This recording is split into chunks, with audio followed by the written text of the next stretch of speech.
Welcome back to Exquisitely Aligned. I'm your host, Gina Meyer Vincent, and your personal soul shifter. Here we celebrate those who step out of their comfort zone and do big things in the world, making an impact in far bigger ways than they may have imagined for themselves. And today, my guest has done exactly that. Andrea Powell is an expert in supporting survivors of human trafficking and gender-based violence.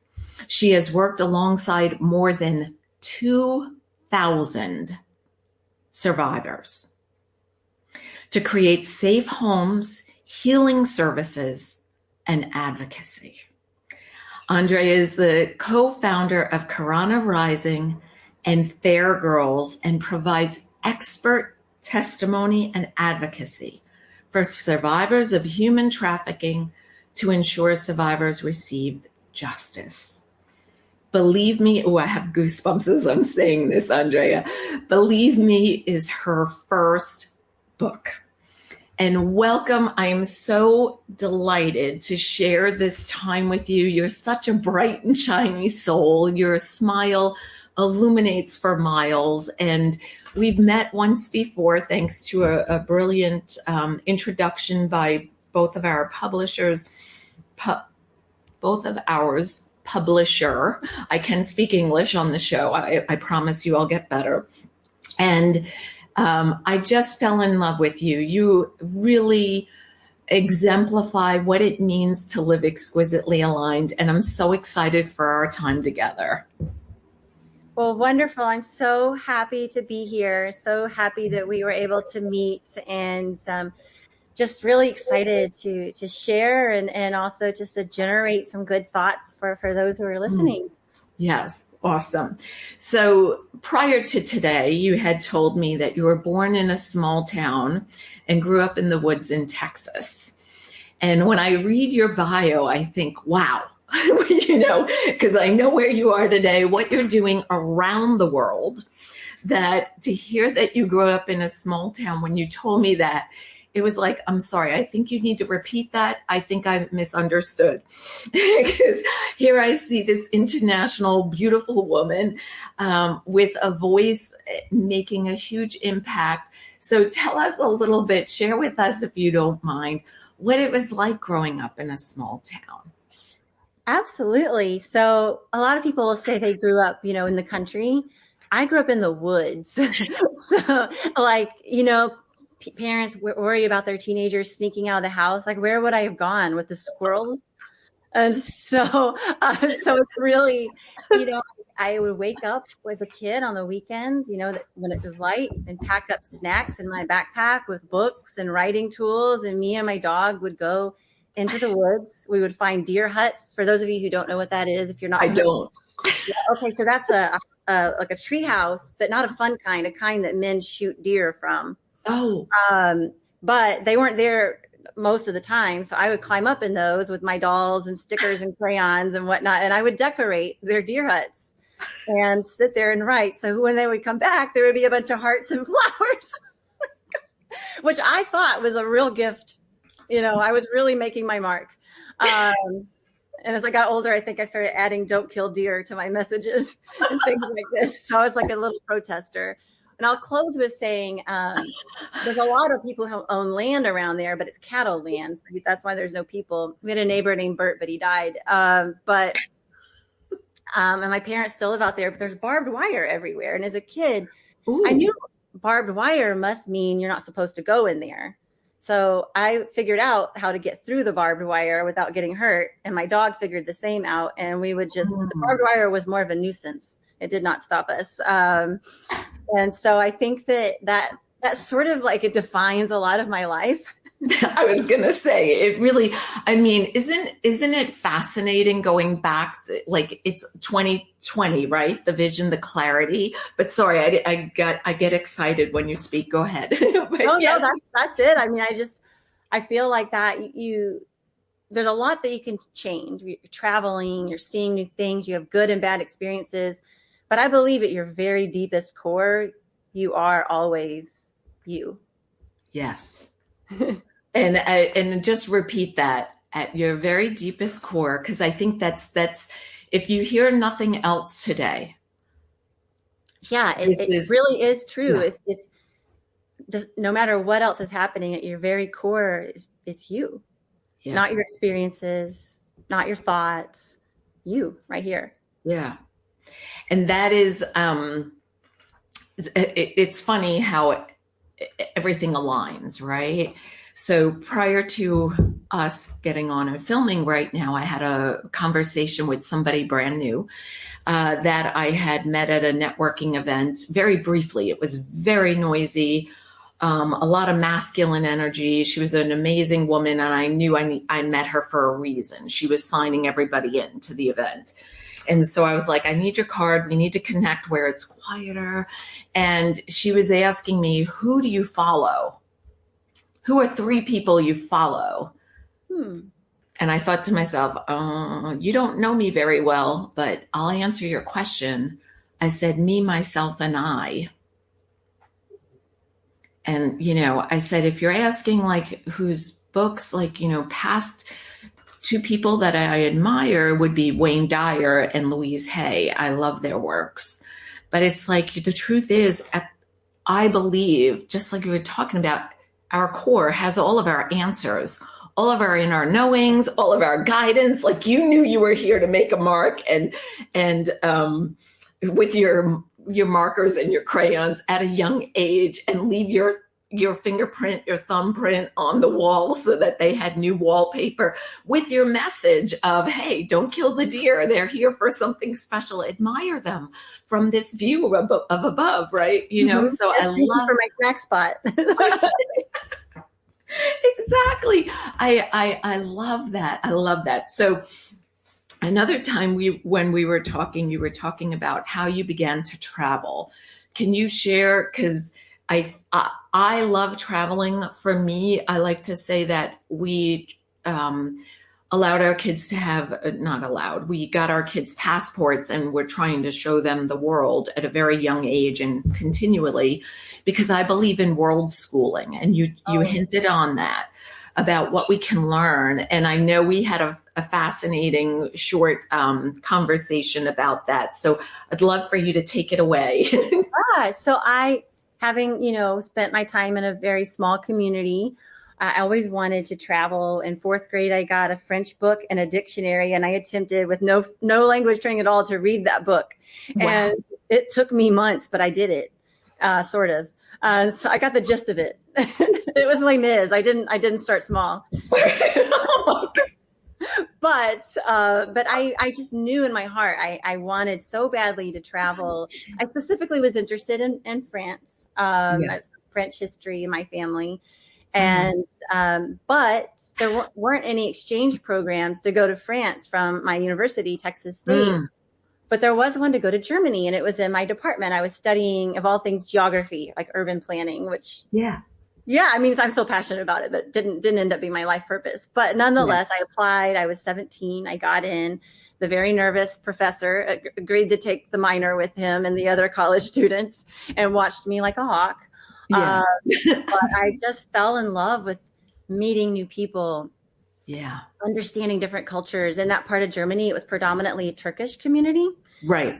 So I really got to experience a whole new world, and decided to stay longer than 6 weeks and try to go to school there. The university there tried to put me back in high school because they said I was a child. But No. luckily, I escaped that and ended up in matriculating into the coursework there. But I wanted to study German. And I found this program. This is how funny travel mistakes can be. And I thought it was like a girls only German language program. It was a Mm-hmm. girls only program, but it actually was a domestic violence shelter and program. Wow. I didn't know that.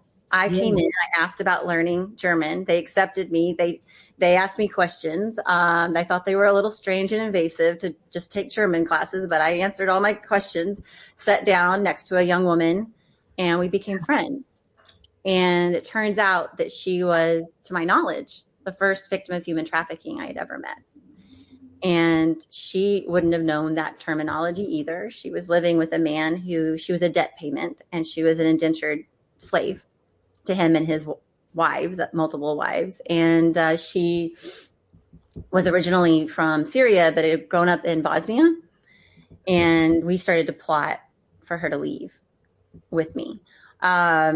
We would have absolutely failed with our immigration plans at JFK, but we were trying. And then she just disappeared.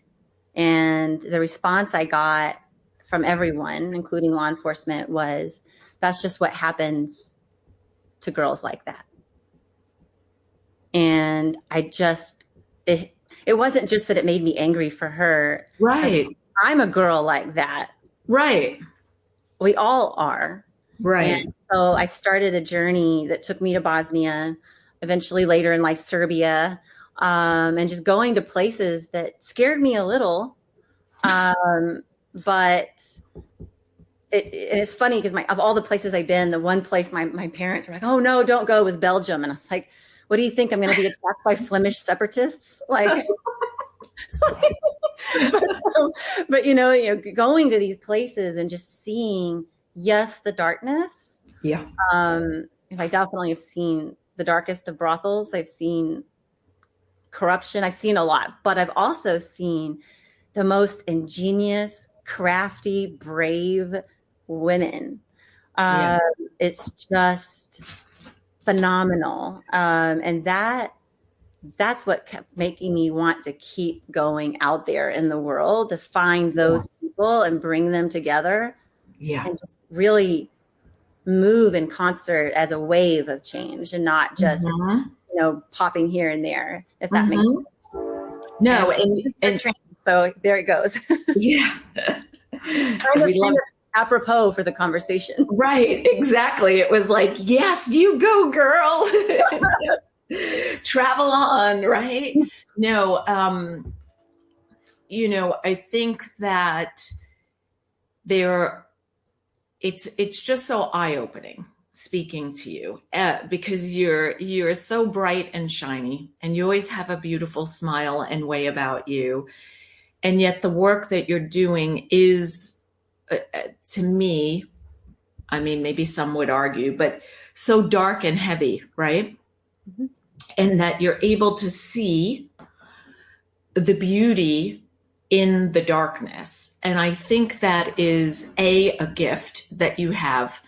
And I love that you share it with the world and that you're sharing it with me here today, because I think if we can see everything the way you just explained, and I didn't catch the beginning part, but you said something to the effect of, you've seen all this darkness, but at the same time, you see some of the most ingenious, crafty women in the world.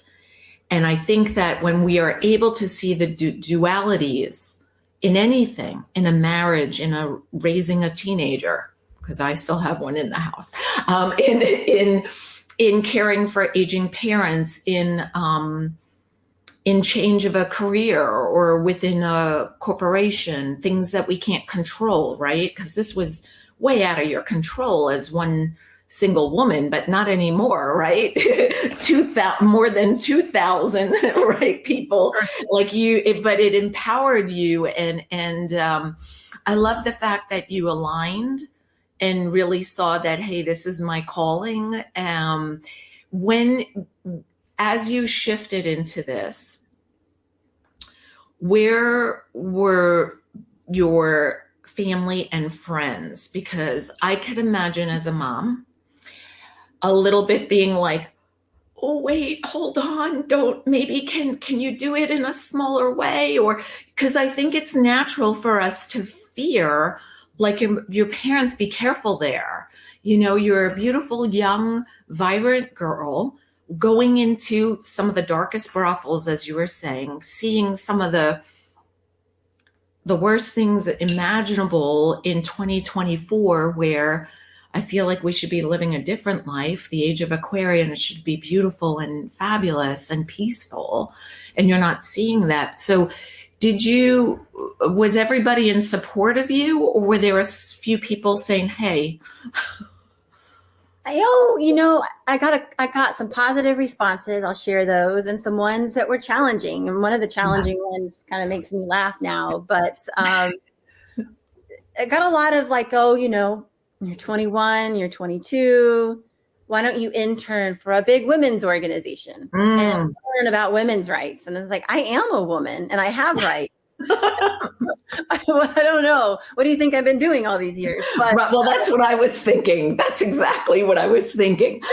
Like, it started in the woods for the animals, and now here I am. Yeah, that's exactly. I'm labeled as a kid, but I was living it, Yeah. And so I was talking to my ex-husband, who I have tremendous love and respect for, one evening, and I was like, I just want to try it. Yeah. And he said two things that cracked me up, because I said, I just think when women lead, the world is a better place. And I want to play that part. And the first thing he did is he leans over and he goes, what about Margaret Thatcher? And I was like, oh, okay, fine. You have one example. But then also he said, it's okay if all you do is help one person, because that's one more person. Yeah. And he wrote that on a little piece of paper, and I put it in a locket I wore at the time, and I kept it. Yeah. Everywhere. And it really grounded me, because you see all these big movements, and they're going to change the lives of millions, and going to rescue kids, which I don't like that word. And like all these big.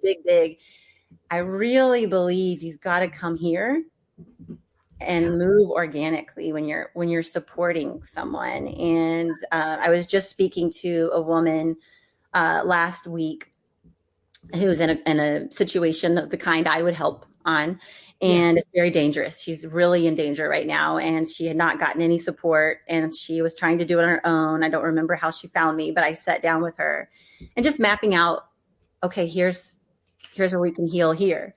Yeah. I'm concerned about your safety. Let me find this FBI agent I know who's in your area, and I'm going to have him talk to you, and we're going to save people. So I was like, we were kind of, mapping all this out. She wrote a note to me a couple of days ago and said, after I talked to you, I sat down and cried, because it's the first time I felt like there was any water in my life. And while I'm honored that she felt that way, my hope is that I can support so many other young and emerging advocates so that they too can offer water. Yeah. And so that's where, for me, that's what's so beautiful. Like I see that in the young women, not only who were trafficked and who need my support, but also the young women who come and work with me and intern with me. And, one of my best friends was a former client of mine. Mm-hmm. And she, after she stopped being a client, really wanted to be friends. And I thought, I don't know if that's ethical. Like, you really have boundaries. And she went everywhere I went. And finally I was like, okay, Fetcha. And so, and then we now it's like we've supported each other in so many different ways. And she's actually the co-founder of Corona Rising. And so you just never know where life is going to take you as an advocate, and what you can achieve. And I think, two truths for me is, don't demand that you have the answer.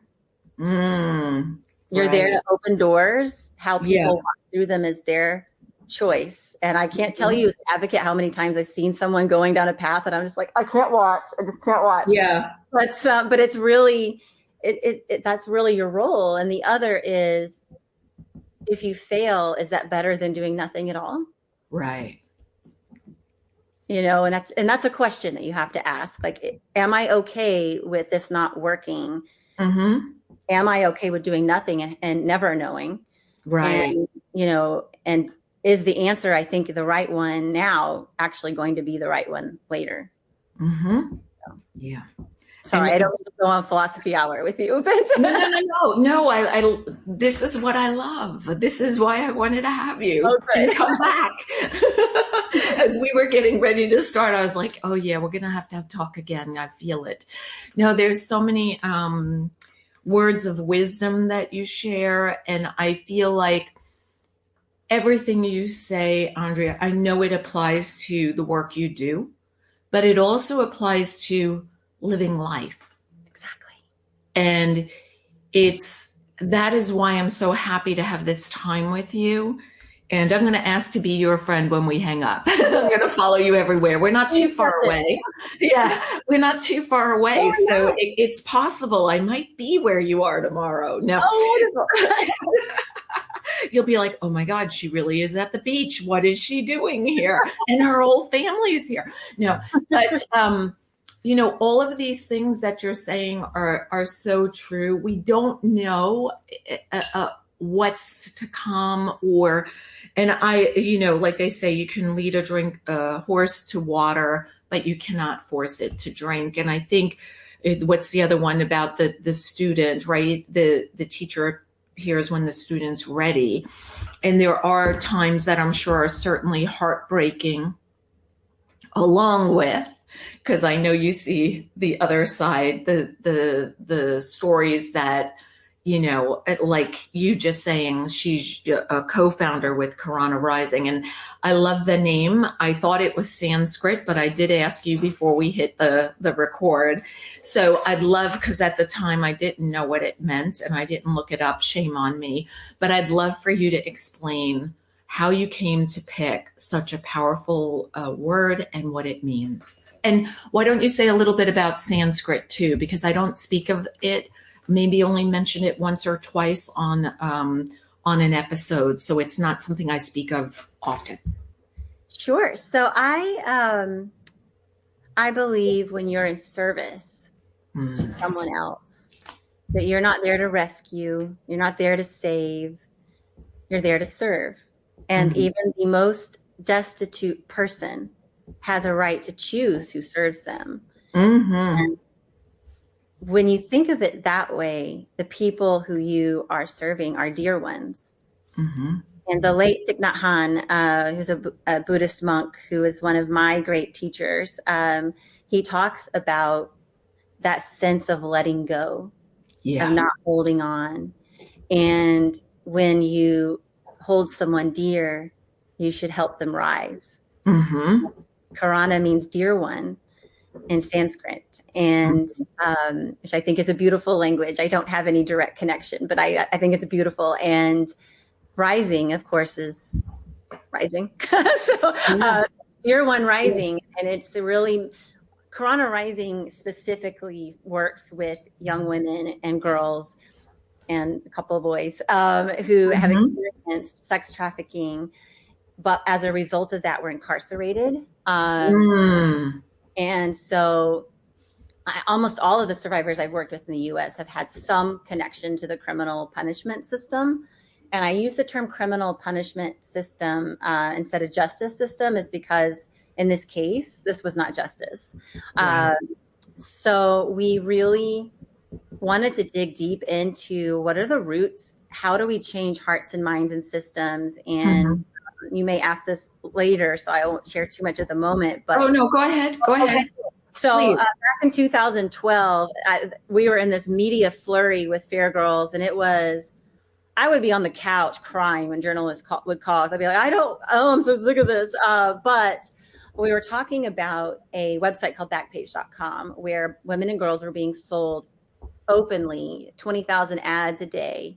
Almost all my clients were sold there. And Fair Girls, our teeny weeny itsy witsy team, we were fighting back with other advocates. And we were getting a lot of attention. USA Today, Marie Claire, Lisa Ling, it was on and on. It was great, but it was also like, I also still was doing all my work. So it was really like kind of nuts. And so my colleague and I were on the cover of USA Today for an article that we did. We thought that it would just be, a little story on page A6 or something. No, the cover. I literally was like, bleh, when I saw it all over the Starbucks. I was so worried. Well, we got a lot of media requests after that, donations, people reaching out. But there was one letter one day that came in the mail. And I was on my way out. It was in the evening. I was running home to see my husband. I was late. Grabbed the letter and I read it because it looked thin at the stoplight. And then I just stood there reading it over and over again. and it was from an 18-year-old girl named Tiffany Simpson in a southern Georgia prison, Pulaski State Prison. And she told me that she was sentenced to 30 years in prison because her trafficker had also trafficked another 14-year-old girl. And she had a question for me because she saw my article. She asked me if she was a prostitute or a sex trafficking victim. And I looked her up online after I got home, but I probably stood there 6 red lights through, just staring at her like, how did this happen? She's a child. Like, there's a law about this. She's a victim. It doesn't even matter if she was involved in the crime. She's still a child because that's the way the law reads. But Right. it's an affirmative defense. So I asked my then husband, who's an attorney, and he dug around a little bit too. And he said, be careful. You don't know what the real story is. So I stayed up all night and wrote out sections of the law, sections of a colleague's book, like all kinds of, I think it was 12, I don't even know how many pages, but it was till my hand was falling off and I woke up like with an activist hangover, face planted on the couch with the letter. Activist hangover. I love it.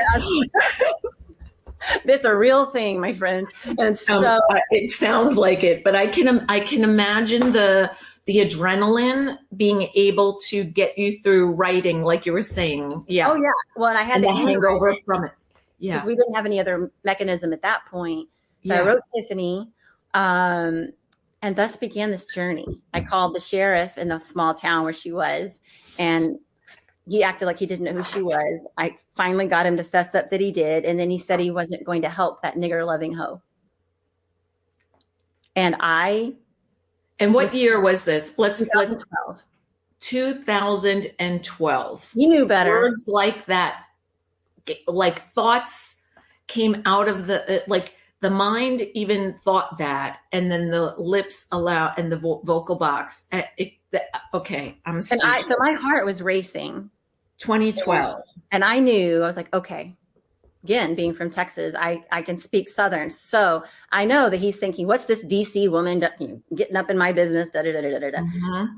But I think all I said was, "You know what? I don't think we're value aligned," and I just hung up, and then looked at my program director, and I was like, what are we going to do?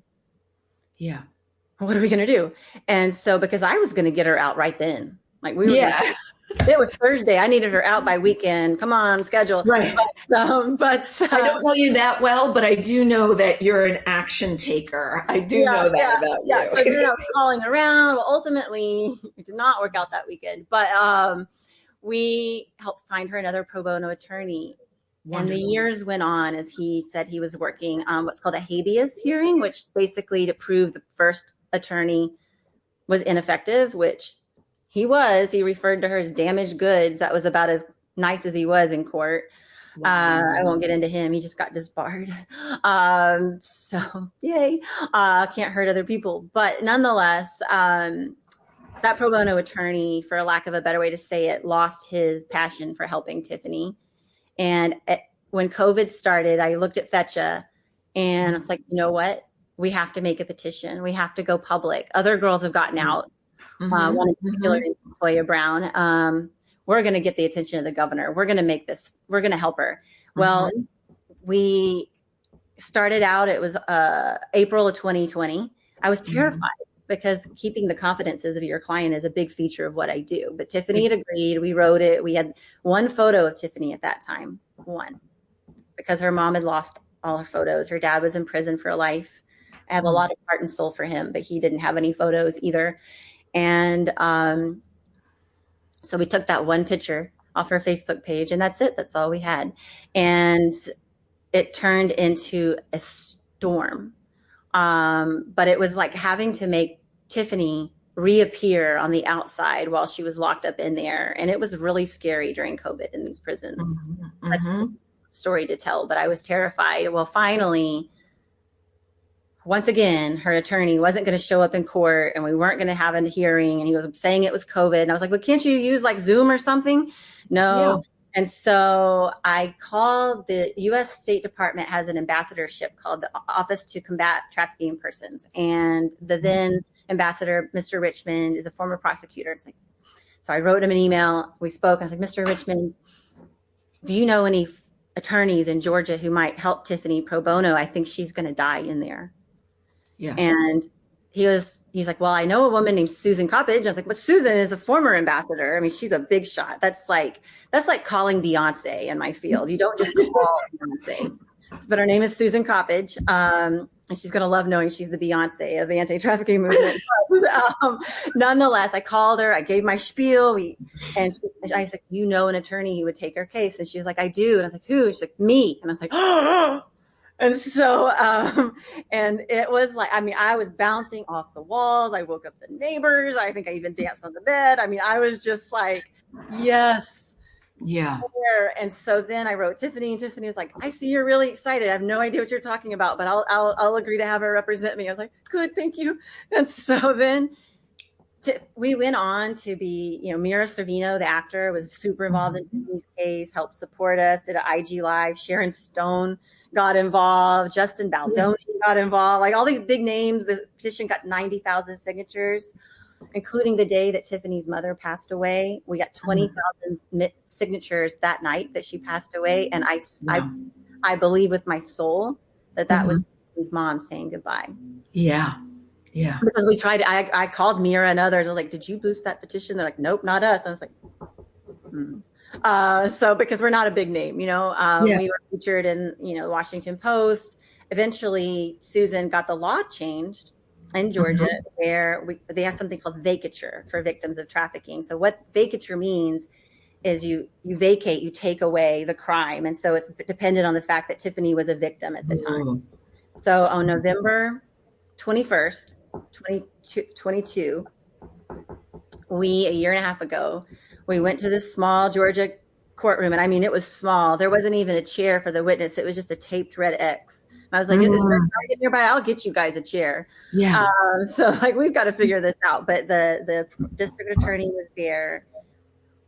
And I have a lot I'd like to say about him. But what I will say is I prayed for a whole week before that hearing that he would open his heart. And he had a Washington Post induced epiphany about Tiffany's case, and he opened his heart, and she got out.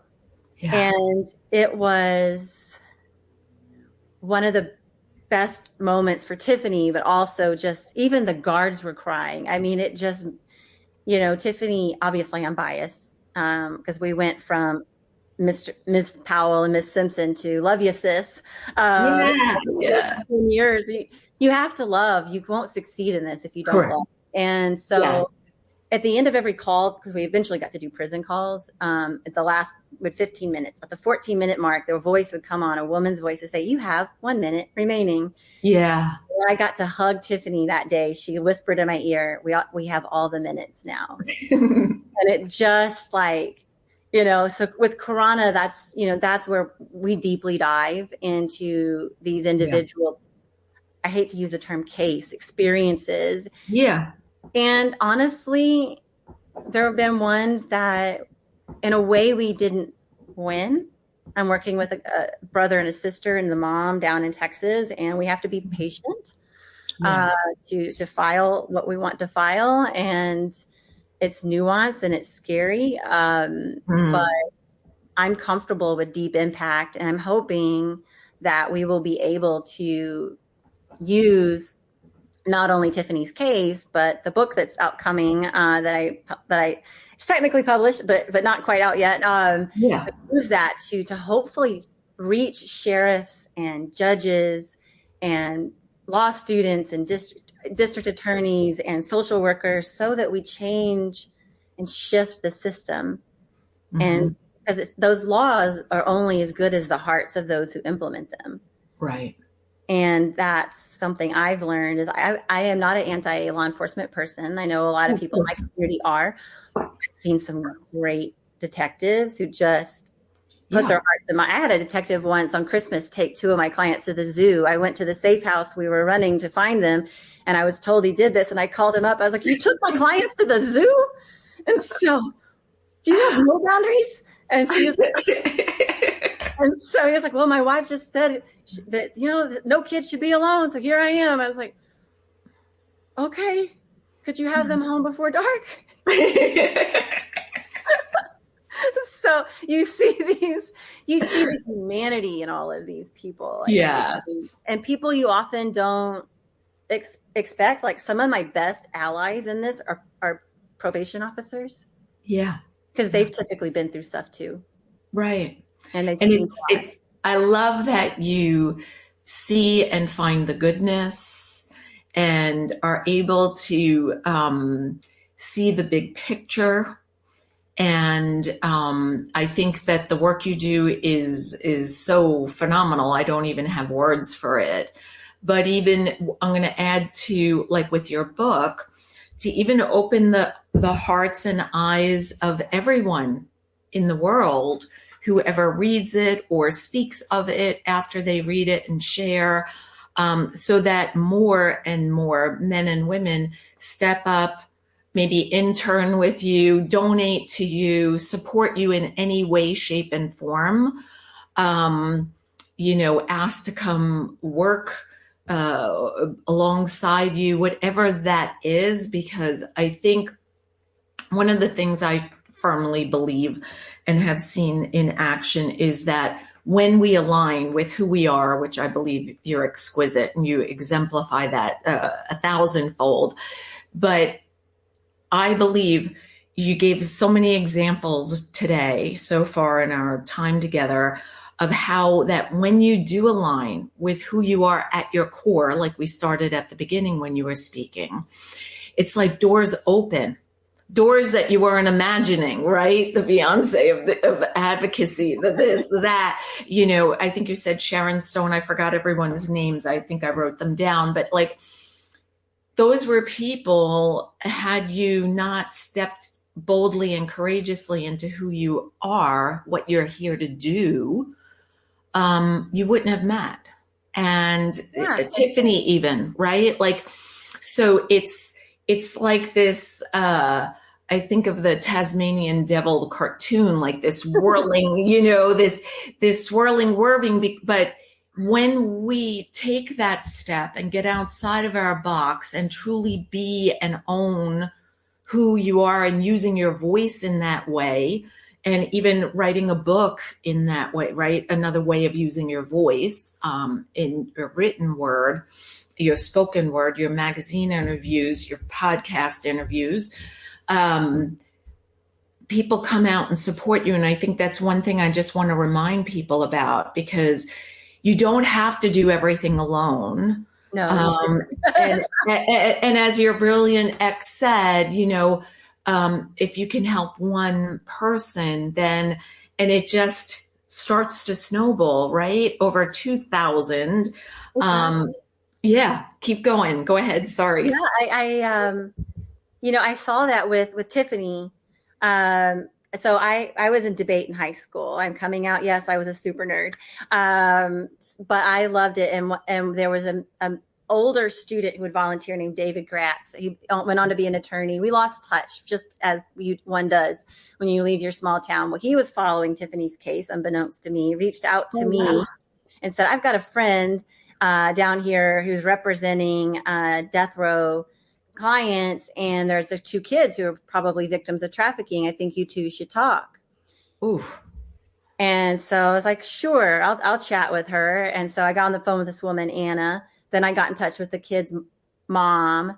Then Tiffany, I asked Tiffany if she would write the young girl who was about 17 at the time letters. So she started writing this young girl, Jessica. Justin Baldoni helped me support her brother. And what's funny is he had been following things along with a friend of mine who was one of his PR people.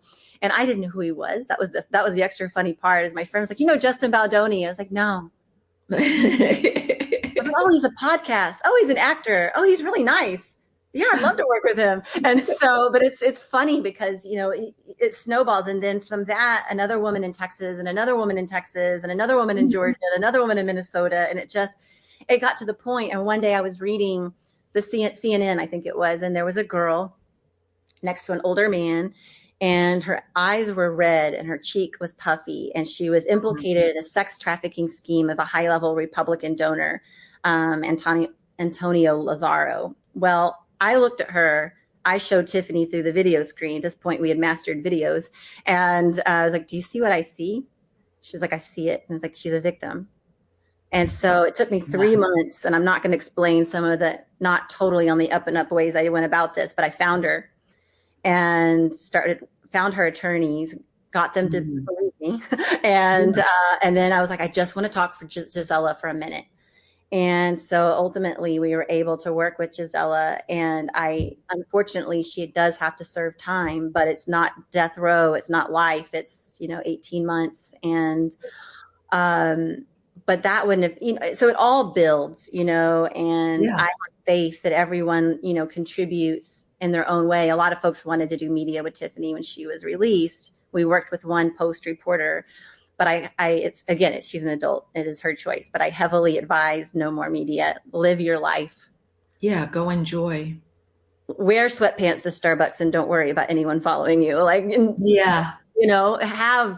Have a messy hair day, like whatever it is, like just live life the way you want to live it, because that was the part that I couldn't, like the two things that matter to me the most on an integrity level is truly asking on every level, like, am I acting with love? And then is this in the service of justice? Yeah. And justice, not in a punitive way. Right. But justice in an accountability, in a healing way. Because it's very hard to heal if what's happened to you is not seen, witnessed, and held accountable. There's a friend of mine, Valerie Clore, who you would adore. She has an initiative called Revolutionary Love. And she's also a poet. And she said, no survivor should have to stand the tallest in the face of their own injustice. And I live by that. Yeah. And you do it so beautifully. Thank you. So gracefully and elegantly. And it's just so, it's just so fun to get to know you on this level, because, it is a calling that I personally couldn't do. Just it, because I think like right now it makes me want to cry. So I think I would have a very hard time, but I love to, I think we always have to find our niche. Who are we here to help? How are we here to help them serve, like you're saying? And when we get to that clarity, the doors that open and the things that we can do is just so magical that it's almost, it's like a totally different level of living and thriving. And I think that's why when I look at you, you sparkle, I think that it's because you're living your calling, and you're leaving your legacy. And I think there are people who want to do the same, but sometimes get maybe downplayed by somebody or even themselves. Like I spoke with someone recently at an event, and we had some quiet time off to the side. It was a home full of women, lovely event. And I was asking about her desires, her desires in life. And she's like, I have many. And I was like, oh, what are they? Let's, get to the juicy stuff. But when it came down to it, she's like, I said, oh, so which ones are you working towards? Like, what are you doing right now? She's like, none of them.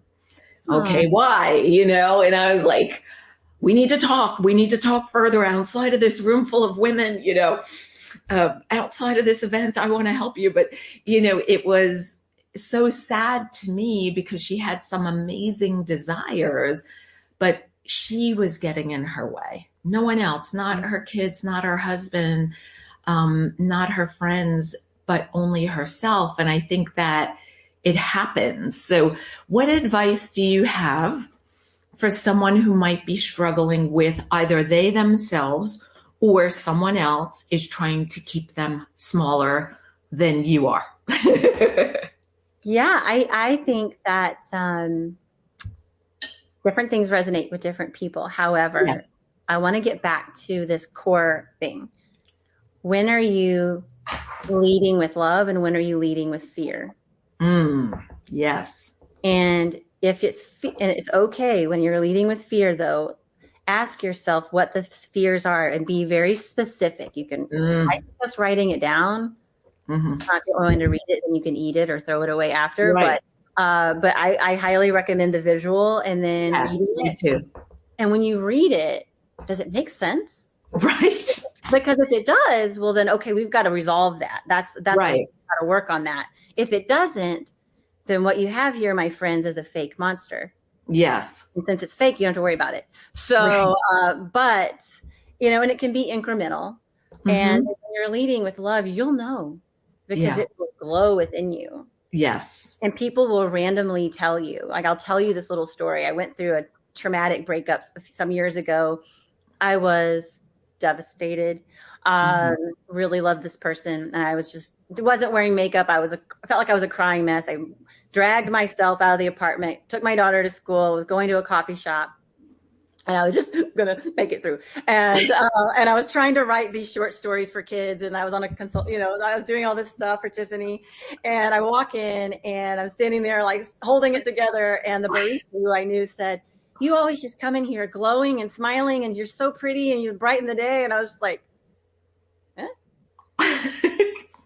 And it made me realize that even in my pain, even with what I was going through, it didn't kill this because I was still doing this. Yes.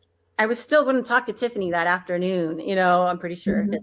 And I think that that's true. You can have fear, you Mhm. can have trauma, but, Mhm.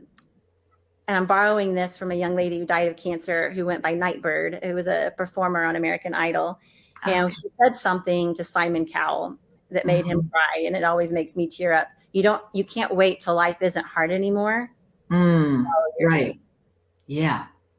Exactly. And I think so many people think, oh, I have to wait till I have this Instagram perfect ideal life. And it's like, no, I think that our life becomes more, maybe I wouldn't use Instagram, but more perfect as we show up imperfectly.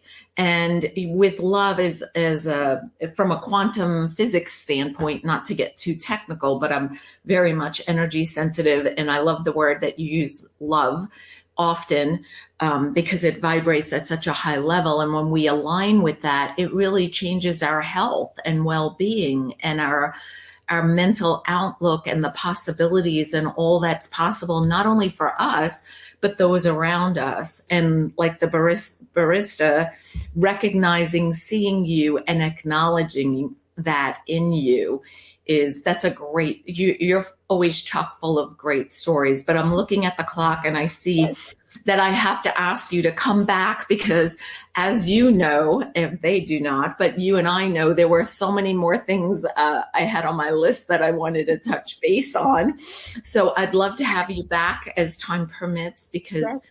there are a few more very powerful things that I'd like to touch on that Sure. you do so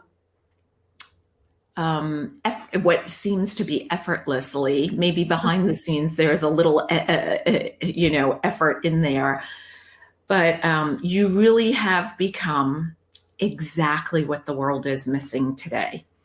And for that, I truly commend you from the bottom of my heart to my tiniest toe and my longest hair on my head, because it's such a pleasure to be walking on this earth with you and being able to sit here and now call you friend as well. I want you to share with the listeners how they can connect with you. It'll be in the show notes, but I know you have something special to offer them. And I definitely need them to hear that from you. Absolutely. So there are many ways to get in touch, but what I would love to share the most is I published my first book. It's called Believe Me. It's on pre-sales, Amazon, and many other places, but working with world changers and Bryna Haynes. And it's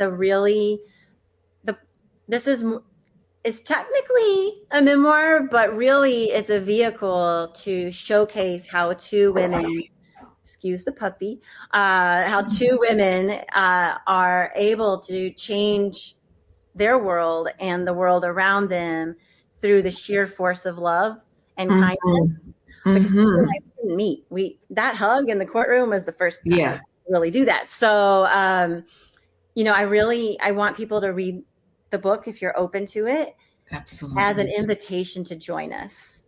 Yeah. It is a personal endeavor. There's some very personal things in there from me, and Mm-hmm. certainly from Tiffany and many other survivors. But I would Mm-hmm. love for folks to read that and share it. And at the back of the book is an invitation or different ideas on how to step into this world. And if it's not trafficking and women's issues, find your passion. You Yes. do have a role to play. It really, and you may think you have nothing to offer, but I can give a couple of snippets. If you're a dentist and you're listening to this, do you know that many survivors don't have health care, and pro bono dentistry would be profoundly helpful? Are you a tax accountant? You may think I have nothing to do with this, but you do, because do you know many sex trafficking victims have never filled out any type of tax Mm-hmm. form? They were being trafficked. So there's so many ways that go beyond money. Money helps, pay the bills of the advocacy, and it wasn't cheap flying around trying to gather things for Tiffany, and for example, but you just never know Yeah. what you have to offer, and it's okay to ask. Sorry, I was Yeah. attacked by a little tiny fly. So I'm going to decline that offer to engage, Fly. Yeah. Um, but yeah, so Believe Me is my first book, and I'm looking so forward to see what people think. Yeah. Well, I know I'm excited, and I just love the title, and Thank I you. think that the timing is just ideal. And I know it's going to be a huge success, and I have a feeling it's not going to be the last. So I love I'm when you already say writing my it's the second. first. So Yes, exactly. And you definitely are a world changer. So I know how and why Bryna Haynes of World Changer Media and you have connected. So very, very exciting. That information will be posted here in the show notes, so you can come back and refer to it there. So wonderful. it's time to pull a card. I apologize that my Yeah. fur friend is acting out. His name is Ocean. Ocean, would you mind just 2 more minutes? So I'll thumb through as Ocean speaks to you, and then you just tell me when to stop. Stop. Ooh, hang on. Life. Oh, this is funny. Life is a balancing act of strength and flexibility, and I think you've done that beautifully. 3 questions. You can choose to answer 1, 2, or all 3, Andrea. Where do you see yourself in this act? How are you strong, and how are you flexible? I see myself right now in a inflection point of moving toward a new piece of life, Yeah. including the rescue puppy from last Saturday. And also I'm excited. I finally have accepted something. This is super funny given what I just said was on offer. I'm a writer. I've always been a writer. And my next endeavor is a fictional series about a young girl named Lucinda Vincent. And it is going to be a series of her journeys in making the world a better place. It's going to be a young lit book. Obviously, draws a lot of my life, but a lot from others. And I love it. So that's a big piece of what I'm working on. And my 10-year-old daughter is really coming to her full identity. And so I see part of this as a journey with her, because I'm very happy to share that she's written a beautiful short story that is being published in her school library. And she is an incredible young creative writer. She was just in a theater performance. She said, "Mommy, theater's fun, but I want to be the one who writes the plays." Yeah. Why not? Right? Exactly. With a mom like she has and a dad like, of course. And I Yeah. love that. I love when kids see those possibilities and speak their truth at, what did you say, 10 years old? 10, yeah, she's 10. Her name's Veronica, which means truth. And Yeah. her middle names are Asha and Malay, and they mean hope and compassion. So her name means a true Perfect. life of hope and compassion.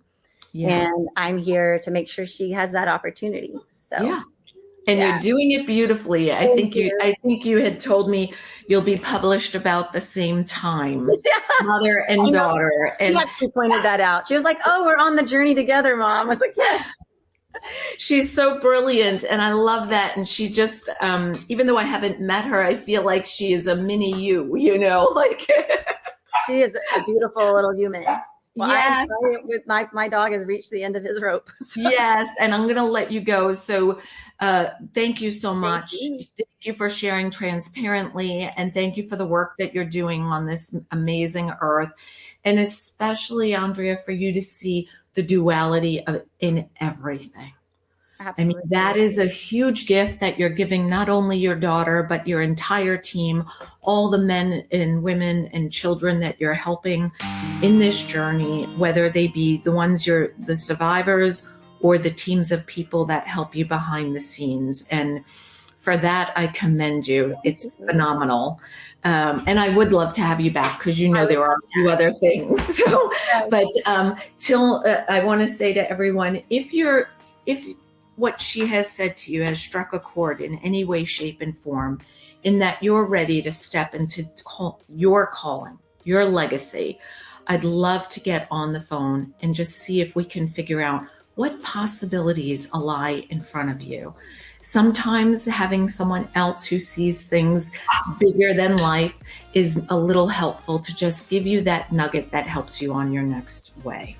Till next time, be exquisite.